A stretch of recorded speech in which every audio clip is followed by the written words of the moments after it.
마태복음 6장 1절에서 4절 못이 중한디라는 제목으로 말씀 증거하겠습니다. 자, 먼저 1절에서 2절 같이 읽겠습니다. 사람에게 보이려고 그들 앞에서 너희 의를 행하지 않도록 주의하라. 그리하지 아니하면 하늘에 계신 너희 아버지께 상을 받지 못하느니라. 그러므로 구제할 때에 외식하는 자가 사람에게서 영광을 받으려고 회당과 거리에서 하는 것 같이 너희 앞에 나팔을 불지 말라. 진실로 너희에게 이르노니 그들은 자기 상을 이미 받았느니라. 자, 제목을 못이 중한디라고 잡았습니다. 한 10년 됐나요? 그 영화 곡성에서 경찰로 나온 그 곽도원의 딸이 아빠에게 던진 질문, 곡성 그 영화를 본 사람들은 하나 이렇게 남긴 게 이제 못이 중한디 그 꼬마 아역 배우 한 이 질문이 이제 우리나라를 그냥 이렇게 휘감았던 적이 있었죠. 무엇이 중하냐? 오늘 본문에서도 주님이 우리에게 이 질문을 갖고 찾아오세요. 무엇이 중하냐? 그러니까 진짜 중요한 것이 무엇인지 놓치고 있진 않는지 한번 우리 자신을 이제 돌아보자는 겁니다. 인간은 정말 중요한 것을 놓친 채 덜 중요한 것들을 붙잡고 살아가는 자들이다 할 수가 있습니다. 그 죽음 앞에서 그 사람들이 큰 후회를 한다고 하죠. 누가 그렇게 큰 후회를 하냐? 그러니까 보니까 이제 돈을 많이 벌었던 사람들, 그들이 이제 자식들에게 상속하잖아요. 갖고 갈 수는 없으니까. 그리고 남 주기는 아깝고 이제 자식들에게 그걸 이렇게 상속하죠. 근데 그 재물이 많을 때 그 자식들이 이제 서로 원수되어 있는 모습을 다 지켜본다고 합니다. 그때 이제 그 아비가 자녀들에게 하는 얘기가 똑같대요. 서로 사랑하라. 근데 그 소리가 그들의 귀에 하나도 다가가지 않는 모습을 보면서 내가 잘못 살았구나라는 큰 회한에 그걸 맞이하면서 이제 죽음을 맞이한다고 합니다. 우리는 이같이 잘못 살고 있지는 않은지, 그러니까 본질이 무엇인지 아는 것은 너무나 중요한 일이다 이제 생각해 볼 수 있습니다. 우리의 삶이 이런 비극으로 끝나지 않으려면 주님이 산상수훈을 통해서 하신 말씀에 귀 기울여야 할 것입니다. 왜냐하면 산상수훈은 본질에서 벗어나 있는 유대인들에게 그 본질을 회복하게 하는 너무나 엄중한 말씀이기 때문에 그렇습니다. 그러니까 성경은 이제 어떤 책이냐 하면 모든 게 다 마찬가지겠지만 이제 이렇게 보시면 돼요. 형식이 있고 그 형식에 담겨 있는 내용이 있습니다. 그러니까 그 말씀에는 그 말씀의 의도라는 그 본질이 담겨 있죠. 근데 그 본질을 보지 못하면 그냥 형식만 붙들고 이렇게 시간을 이제 허비하게 되어 있습니다. 그러니까 형식인 그 껍데기만 붙들고 본질인 그 내용을 놓치고 있는 유대인들에게 주님께서 그들의 근본적인 오해를 지적하는 내용이 이제 산상수훈입니다. 그 첫 번째로 주님이 지적한 것이 뭐냐면 그 율법에 대한 그들의 오해를 이제 바로잡는 일이었습니다. 그것을 마태복음 5장 전체에서 우리가 살펴보았던 내용입니다. 마태복음 5장을 한마디로 요약하면 그 행위로 의롭다함을 받을 수 있다 생각하고 있는 그들의 신앙 체제를 전면적으로 주님이 부정하신 내용입니다. 이제 6장 이제 오늘부터 또 시작이 되는데 6장부터는 이제 그러한 율법주의 신앙관에서 이제 파생된 그들의 신앙의 모습을 주님께서 하나 둘씩 이제 고발하십니다. 유대인들은 인간의 대표라 이렇게 전에 몇 번 말씀을 드렸죠. 그래서 그들에게 주님이 지적하시는 말씀은 곧 모든 사람들을 향한 지적이다 이렇게 보시면 됩니다. 그래서 우리가 그 산상수훈의 현장에 직접 참여해서 주님이 하시는 말씀에 그 본질이 뭔지를 들어야 할 것입니다. 신앙은 우리 내면을 하나님 앞에 내어드리는 행위입니다. 그래서 신앙 행위는 사람에 의해 평가될 수가 없습니다. 고린도전서 4장 3절에서 5절 제가 읽어드릴게요. 너희에게나 다른 사람에게나 판단받는 것이 내게는 매우 작은 일이라. 나도 나를 판단하지 아니하노니 내가 자책할 아무것도 깨닫지 못하나 이로 말미암아 의롭다함을 얻지 못하노라. 다만 나를 심판하실 이는 주시니라. 그러므로 때가 이르기 전 곧 주께서 오시기까지 아무것도 판단하지 말라. 그가 어둠에 감추인 것들을 드러내고 마음의 뜻을 나타내시리니 그때에 각 사람에게 하나님으로부터 칭찬이 있으리라. 이렇게 말합니다. 인간은 겉을 보고 판단하죠. 그런데 하나님은 우리 마음을 보시고 판단하십니다. 그러니까 판단의 기준이 이렇게 다릅니다. 그래서 인간의 마음은 인간의 판단 영역에서 초월해 있습니다. 예레미야를 보죠. 예레미야서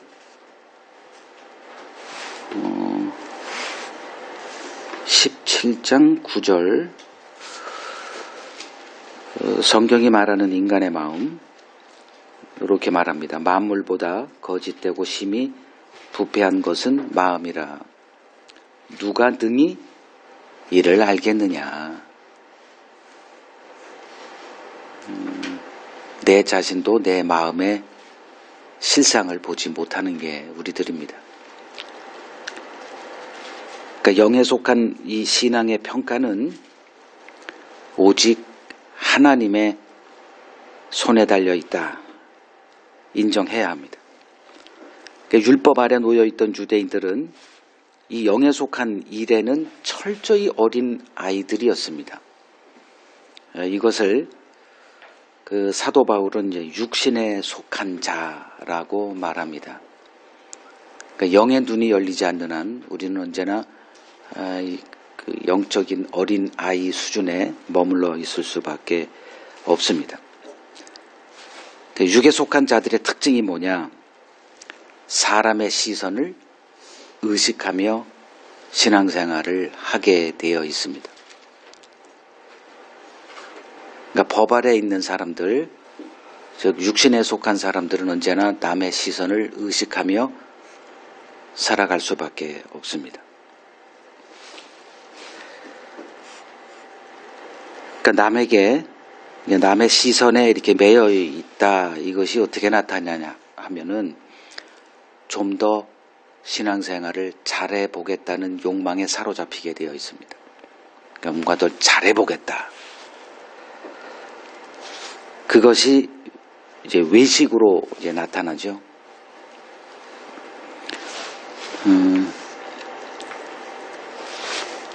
그러니까 사람을 의식하는 것 때문에 결국은 외식으로 이게 나타난다. 그러니까 외식이라는 게 뭐냐? 그러니까 무대 위에서 그 가면을 쓴 연극 배우의 삶이다. 이게 실제는 아닌데 가면을 쓰고 살아가는 거예요. 그러니까 연극이 끝나고 나서 이제 자기 본래 모습이 드러나고 또 연극 시작되면 또 무대에서 또 가면을 쓰고 살아갑니다. 이게 타인의 시선에 매여 사는 우리들의 모습이다 할 수 있습니다. 자, 이렇게 살아가는 것이 무엇이 문제인가? 여기 1절에 뭐 1절, 2절 다 통합하면 이미 이 땅에서 상을 다 받는다는 게 문제입니다. 그러니까 하나님께 받을 상이 하나도 없다고 주님이 말씀하세요. 그러니까 이렇게 보시면 돼요. 사람의 상이 있고요. 하나님의 상이 있습니다. 그러니까 우리가 어디를 지향해야 되느냐. 그러니까 하나님의 상을 바라보고 가야 되는데 아까 바울도 그랬잖아요. 그날에 하나님께로부터 칭찬이 있으리라. 요걸 보고 바울은 달려갔거든요. 근데 육에 속할 때, 즉 법 아래 놓여 있을 때는 뭘 바라보느냐? 사람의 상을 바라봐요. 주님이 그걸 얘기를 하는 거예요. 그 사람의 상을 바라보고 이 외식신앙으로 나가면 이 땅에서의 상은 다 받을 거야. 그런데 문제는 이 땅은 덧없이 흘러갑니다. 그리고 진짜 이제 하나님 앞에 서서는 받을 상이 하나도 없다는 거예요. 이거를 왜 엄중하게 우리가 받아들여야 되냐 하면 우리 모두 사람의 시선을 의식하며 사는 이 삶을 벗어나서 살 수가 없기 때문이에요. 언제나 우리는 타인의 시선에 이렇게 매여 있어요. 노출되어 있다는 거죠. 이 타인의 시선이 얼마나 무서운가. 벗어날 수가 없는 우리들의 그 모습을 이제 한번 이렇게 인식하게 되면, 그래서 그 철학자 사르트르가 얘기한 거 있죠. 타인은 지옥이다. 그 닫힌 방이라는 그 책에서 그가 이제 얘기했던 건데, 타인의 시선에 이렇게 노출되어 살아가는 그것이 지옥을 맛보는 삶이다. 그러니까 우리가 주님이 지금 말씀하신 사람에게 잘 보이려고 신앙생활하는 우리들에게 이제 자유를 주시기 위해서 이 말씀을 하시는 건데, 거기에 우리는 매여 살 수밖에 없는데 그러면 어떻게 이걸 벗어나서 살 수가 있을까?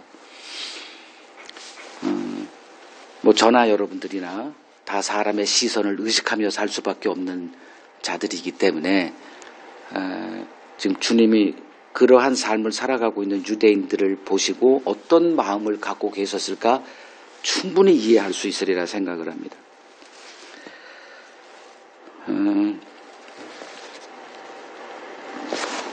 우리는 이걸 좀 설명을 할게요. 명분이 있고 실리가 있죠. 그러니까 우리는 명분을 쫓습니까? 실리를 쫓습니까?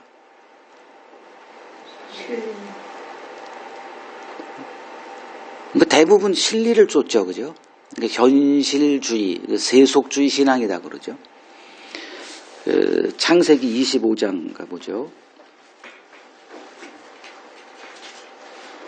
창세기 25장 32절.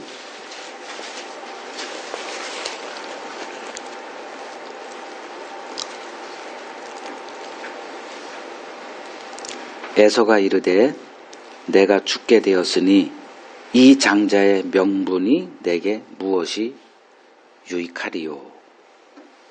그리고 동생 야곱이 내미는 팥죽과 자기의 장자권을 맞바꾸는 성경은 망령된 행위를 했다 그러죠.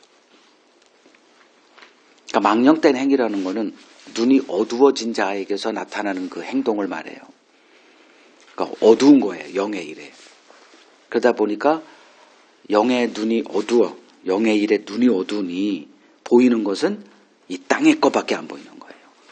왜 하나님이 그에게 장자권을 줬는데 그 뭐 자기가 노력해서 한 것도 아니죠. 어쩌다가 간발의 차이로 먼저 태어났다는 거 하나 때문에 모든 것을 다 소유한 자가 된 거죠. 근데 그건 명분이에요. 그 현실에 뭐 드러나 있는 것도 아무것도 없어. 그냥 장자권이야. 너는 장자야. 그건 뭐 대수예요? 근데 야곱은 그 어미의 이제 지도를 이제 받는 자 아닙니까? 그러니까 어미는 이미 뱃속에서 이 아이를 잉태했을 때 둘이 싸우잖아요. 이게 뭔 일인지 모르니까 그때 뭐 의학이 발달돼서 뭐 이렇게 엑스레이를 찍어봤겠어요? 이게 뭔 일이 돼? 가지고 하나님께 기도했더니 하나님이 계시해 주세요. 내 태중에 두 국민이 있도다. 이 둘이 서로 싸워. 그리고 저자가 저자보다 더 작고 어떤 자는 크고 이렇게 되고 큰 자가 작은 자를 섬기게 될 거야. 오? 큰 자, 작은 자. 그럼 작은 자가 누구야? 야곱이요. 야곱이 장자. 이거를 리브가는 알게 된 거예요. 그래서 이제 그 리브가는 야곱을 사랑할 수밖에 없죠. 그리고 야곱에게 이제 조정을 합니다. 야, 팥죽 가지고 사. 그리고 이제 세월이 좀 지난 후에 이제 실제적인 축복을 또 아비 이삭을 속이고 이걸 쟁취를 하죠. 그러니까 에서는 이미 이때 장자권에 대한 그 모든 것을 다 뺏긴 자가 돼요. 왜? 가볍게 여겼어. 그건 명분이에요. 하나님이 우리에게 준 복은 명분입니까? 실리입니까? 명분이죠.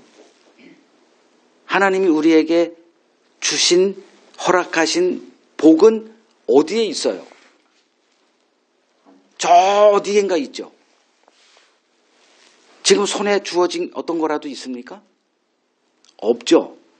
오히려 그 명분 하나 받은 것 때문에 뭘 받아? 뺏기는 걸 받죠.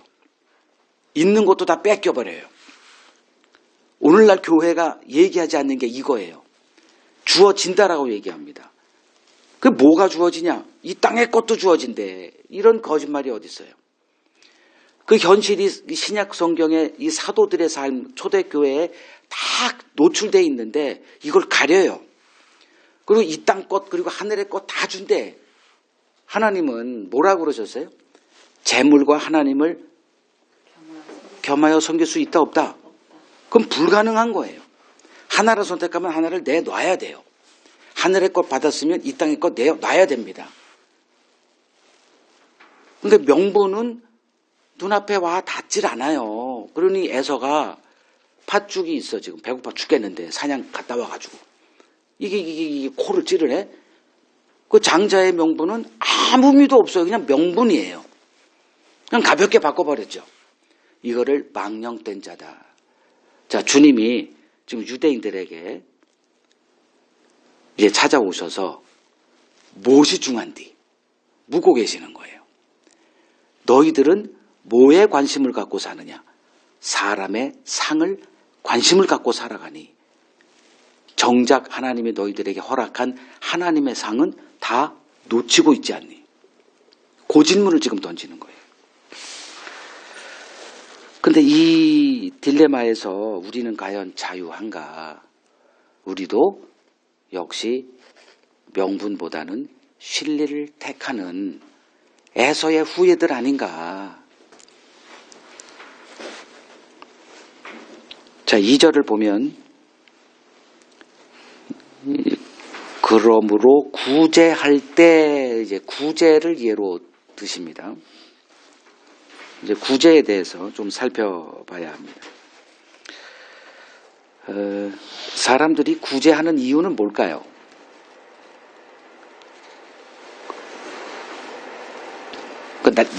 구제는 뭐로 하는 거죠? 내 소유로 하잖아요. 내 소유는 어떻게 얻었어요? 참 힘들게 내 시간과 내 육체 희생 이런 걸 통해서 소유를 이렇게 얻은 거죠. 그죠? 내 시간을 어디다 드리고 그 대가로 돈을 받아서 이렇게 내 소유로 이렇게 삼은 것을 갖고 구제하는 거잖아요. 그게 쉬운 일이겠어요? 그죠? 근데 왜 구제를 해요? 이유는 여기서 보니까 뭐예요? 사람에게 잘 보이려고. 구제가 자기 경건함의 과시의 수단으로 지금 되고 있다는 거죠. 그래서 주님이 무엇이 중요한디 이 질문을 갖고 오셨다고 제가 얘기하는 겁니다. 10만 원 구제하는 것보다 한 100만 원 구제 헌금하는 게 사람들에게 더 잘 보이겠죠.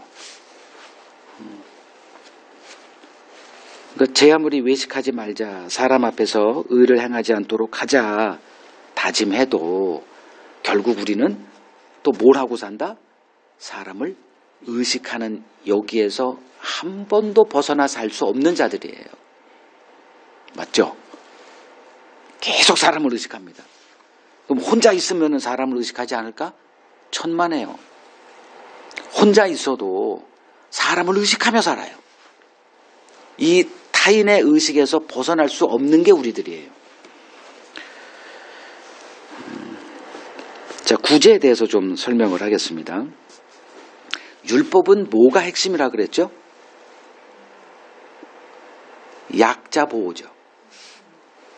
율법의 핵심은 약자를 위한 거예요. 무조건 약자 보호법입니다. 그러니까 율법 아래 놓인 이스라엘에 뭐가 있으면 안 돼요? 약자가 있으면 안 돼요. 율법 자체가 약자를 보호하는 법이기 때문에 그래요.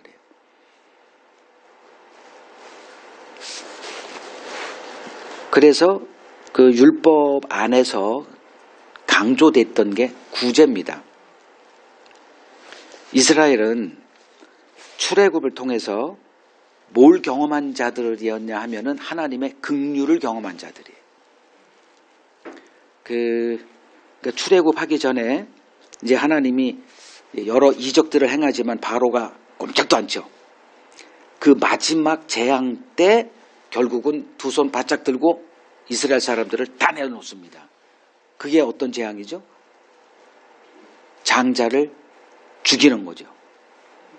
그 장자가 다 죽어나갈 때 이스라엘 백성들은 살아남았어. 뭐 때문에? 어린 양의 피를 발랐다는 거 하나 때문에. 이게 뭐다? 이게 하나님의 긍휼이라는 거예요. 그리고 이제 도망갔죠. 그랬더니 또 추적을 해와요. 그래서 홍해를 등에 쥐고 앞에는 이제 그 애국 군대가 다시 쫓아와요. 자기를 잡아가겠다고. 그때 하나님이 홍해를 가르죠.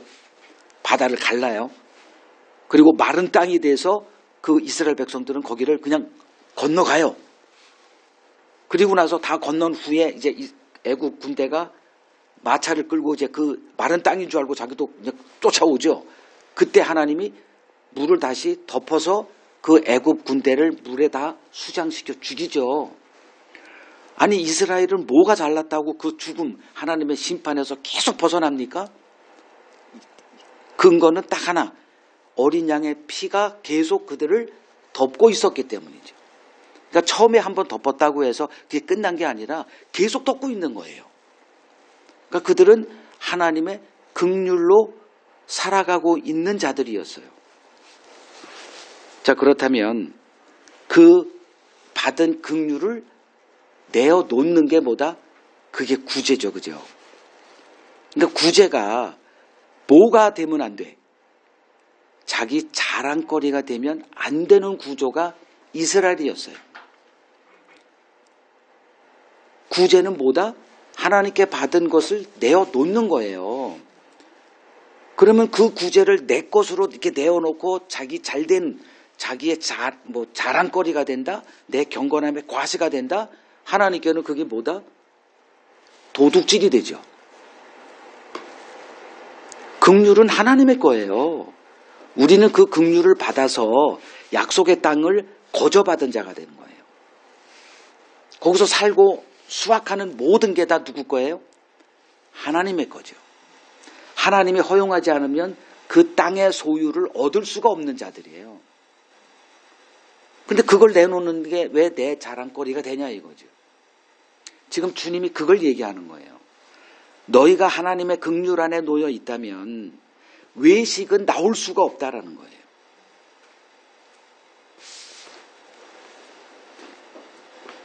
그런데 사람이 가장 잘하는 게 뭐예요? 은혜를 잊어버리는 거죠. 남는 거는 내가 한 것밖에 생각 안 나요. 내가 했어. 내가 이렇게 노력했어. 이게 지금 예수님 당시 유대인의 현 주소들입니다. 그들은 이미 하나님의 은혜에서 완전히 떠나 있었어요.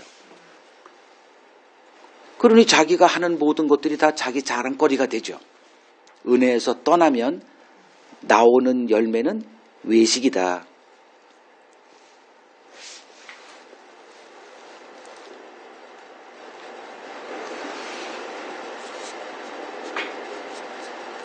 우리는 사람의 시선에 노출되어 살아갑니다.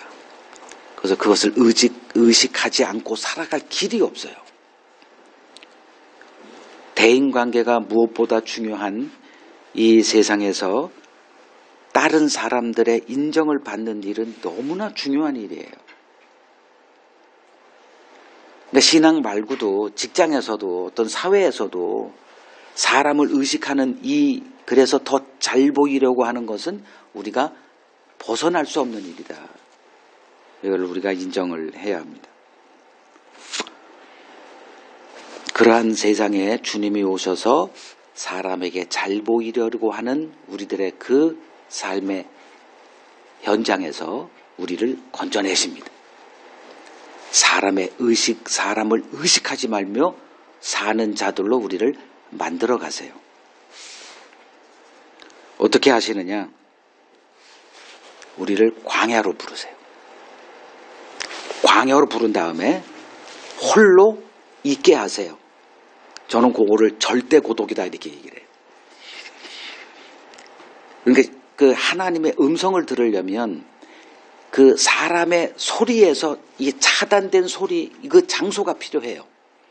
그것을 하나님이 광야다 불러요. 그 광야에서 사람의 시선, 사람의 음성이 철저하게 차단된 완전한 고독의 장소에서 하나님이 우리에게 그 작은 소리로 말씀하시는 것을 듣게 하십니다. 그걸 세미한 음성이다 그러죠. 군중 속에서 사람의 이 시선을 이렇게 의식하는 곳에서는 절대 이 소리가 들리지 않습니다. 그래서 사람의 소리에서 이렇게 자유한 내가 필요해요. 그래야 주님의 그 음성을 들을 수 있기 때문에 그렇습니다.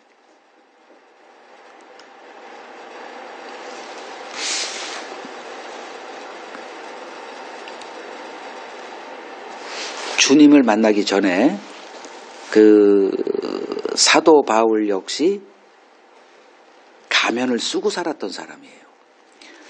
빌립보서 3장을 가보죠. 빌립보서 3장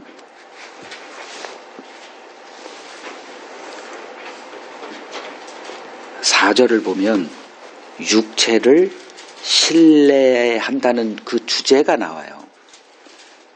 육신에 속한 자들은 뭘 하느냐? 육체를 신뢰, 즉 육체를 자랑하는 것, 이 신앙으로 나가죠. 즉 그 얘기를 하는 거예요. 그러니까 어떤 사람들이 이제 이 빌립보 교회에 들어와서 이제 자기 자랑, 육체를 이렇게 자랑하는 어떤 그런 모습을 이제 계속 하니까 이제 바울이 얘기를 하는 거예요. 자기를 빗대서 야, 나도 육체를 신뢰할 만한 자였어. 이렇게. 만일 누구든지 다른 이가 육체를 신뢰할 것이 있는 줄로 생각하면 내 앞에 서면 그 번데기 앞에서 주름 잡는 건데 내가 어떻게 육체를 자랑하며 살았는지 보여줘. 그게 바로 이제 5절, 6절입니다. 나는 8일 만에 할례 받고 이스라엘 족속이요 베냐민 지파요 히브리인 중에 히브리인이요 이제 율법으로는 바리새인이다. 그러니까 바리새인들은 율법에 목숨을 건 자들이죠. 열심으로는 교회를 박해하고 율법의 의로는 흠이 없는 자. 그러니까 생각해 보세요. 바울이 썼던 가면은 어떤 가면이었을까? 그러니까 우리가 요 정도 가면을 썼으면 바울은 이 뜰만한 방패 같은 가면을 쓰고 살았어요. 그래서 모든 사람 앞에서 그냥 사람들이 그 바울을 보는 순간 그냥 압도되게 할 만한 정도로, 그 정도로 경건함에 아주 자기의 모든 것을 걸었던 사람이다, 이렇게 볼 수 있죠. 생각해 보세요. 사람을 의식하며 산다. 어떤 삶일 것 같습니까? 단 한순간도 사람의 의식에서 벗어나질 못해요.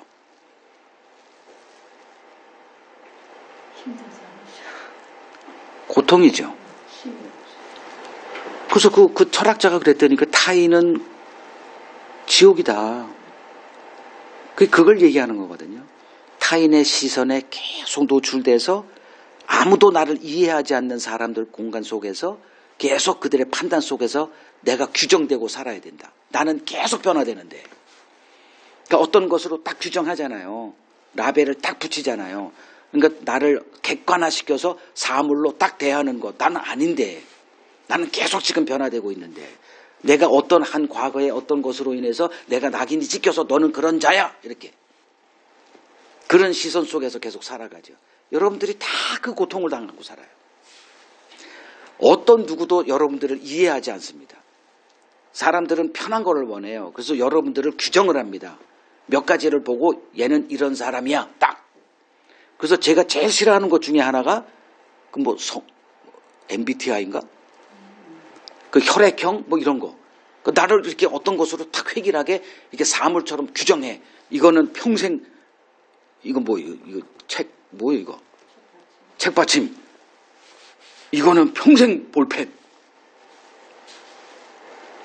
이게 사람의 시선 아래 살아가는 그 우리들의 현실 세계라는 거죠.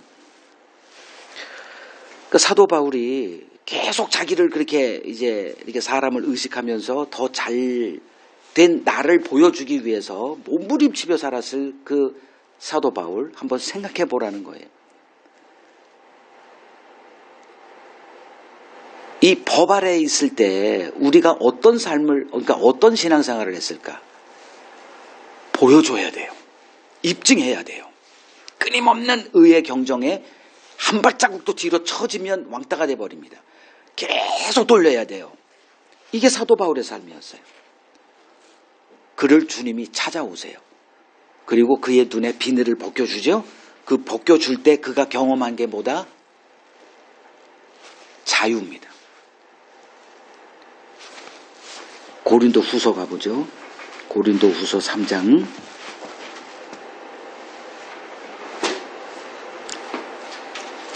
16절. 그러나 언제든지 주께로 돌아가면 그 수건이 벗겨지리라. 여기서 수건이라고 표현 썼지만 바울은 비늘이 벗겨지는 그 비늘이에요.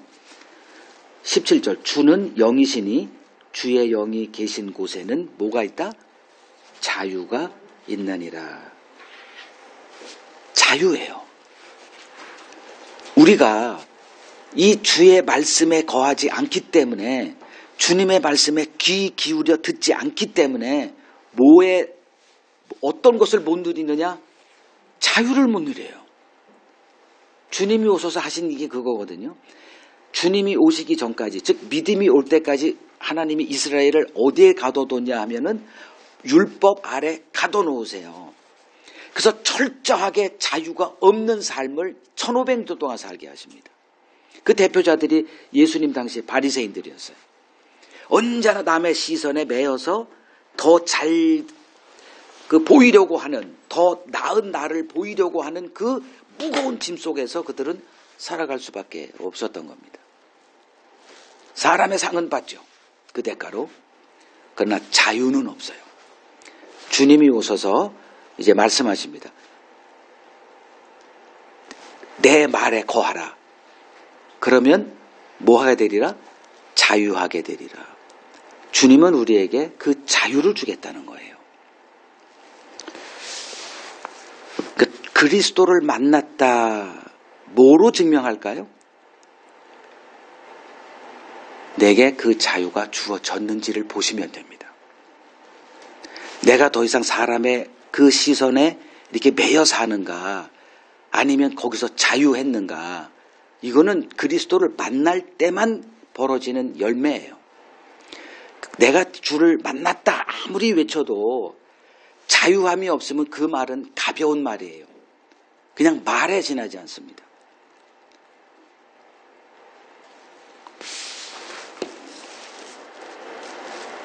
사람의 상을 바라보며 사는 우리에게 주님은 이 질문을 갖고 찾아오세요. 뭐가 중하니?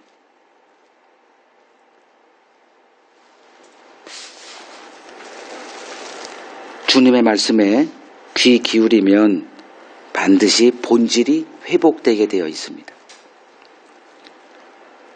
여태껏 내가 쫓아왔던 것들, 붙들었던 것들이 비본질이라는 것을 깨닫게 됩니다. 주님의 말씀 안에서 되어지는 일은 본질이 회복되는 일입니다. 무엇이 더 중요한지, 무엇이 더 좋은 것인지가 분별이 되어집니다. 자, 이제 두 번째 단락 3절, 4절 같이 읽겠습니다. 너는 구제할 때 오른손이 하는 것을 왼손이 모르게 하여 내 구제함을 은밀하게 하라. 은밀한 중에 보시는 너의 아버지께서 갚으시리라. 자, 구제할 때 오른손이 하는 것을 왼손이 모르게 은밀하게 하라 하시면서 이런 구제를 하나님이 받으시고 갚으신다라고 말씀하십니다. 자, 이걸 이렇게 표현할 수 있어요.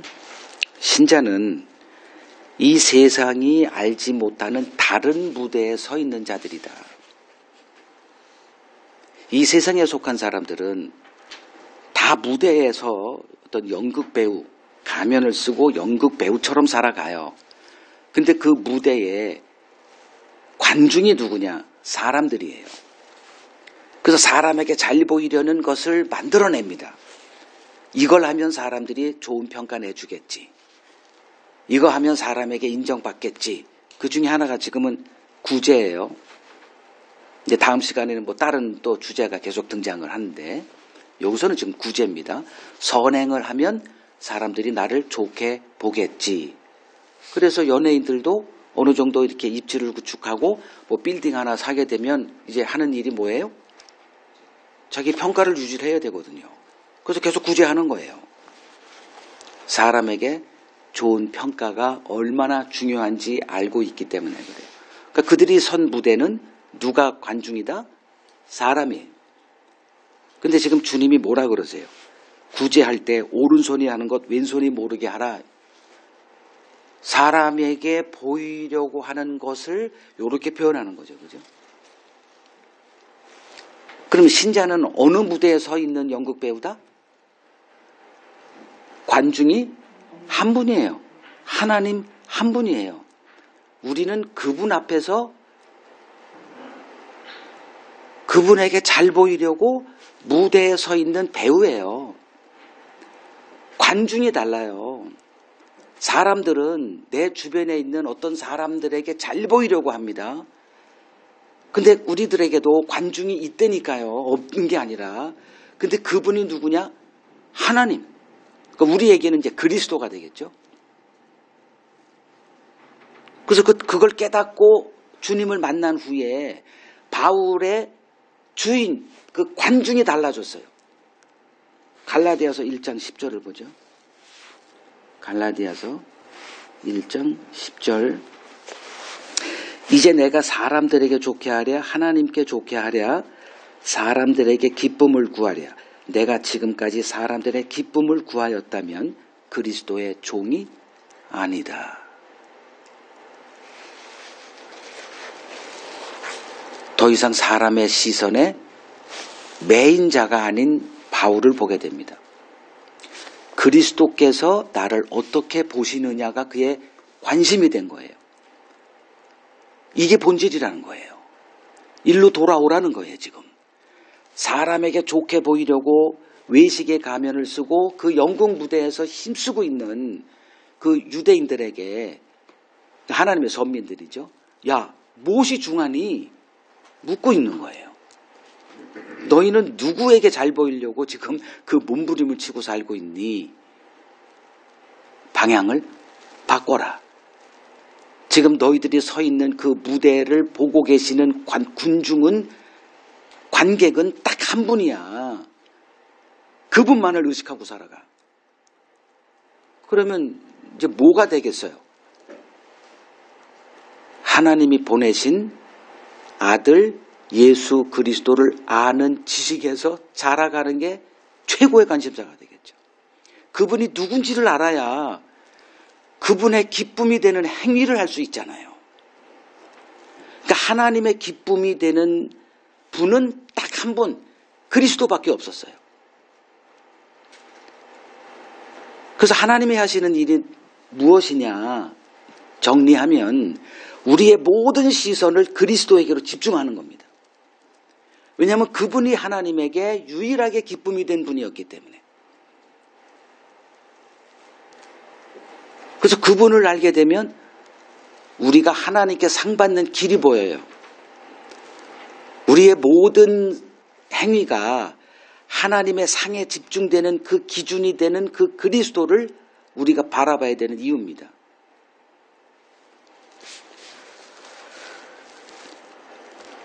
사람을 의식하는 것에서 자유해야 합니다.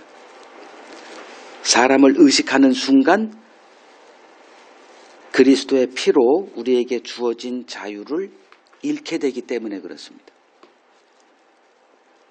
기독교 전통, 이 틀에서 우리가 벗어나야 됩니다.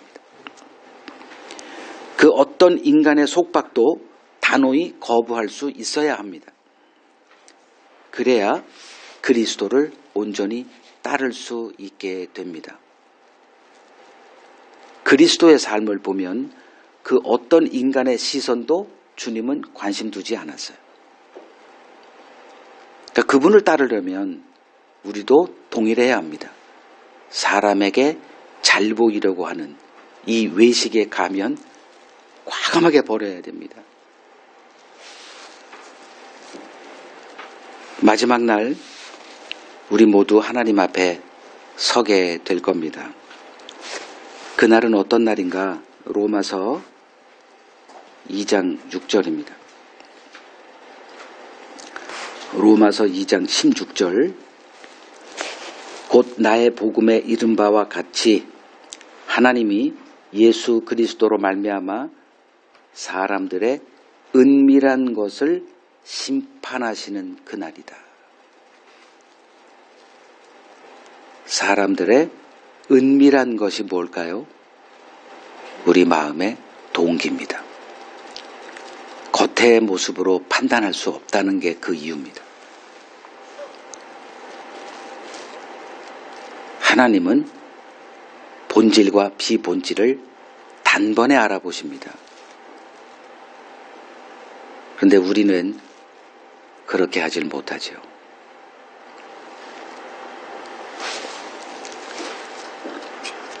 진리에 굳게 서야 합니다. 그래야만 외식이라고 하는 이 강력한 적에 맞서 싸울 수가 있습니다. 그 싸움은 그 누구와의 싸움도 아닌 내 자신과의 싸움입니다. 사람의 평가, 사람의 권세 다 헛겁니다.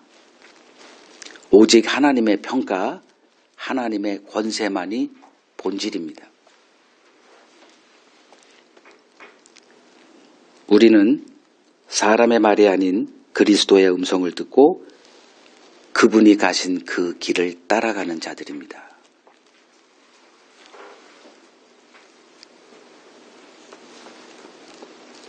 사람을 의지하는 것은 참 허망한 일입니다.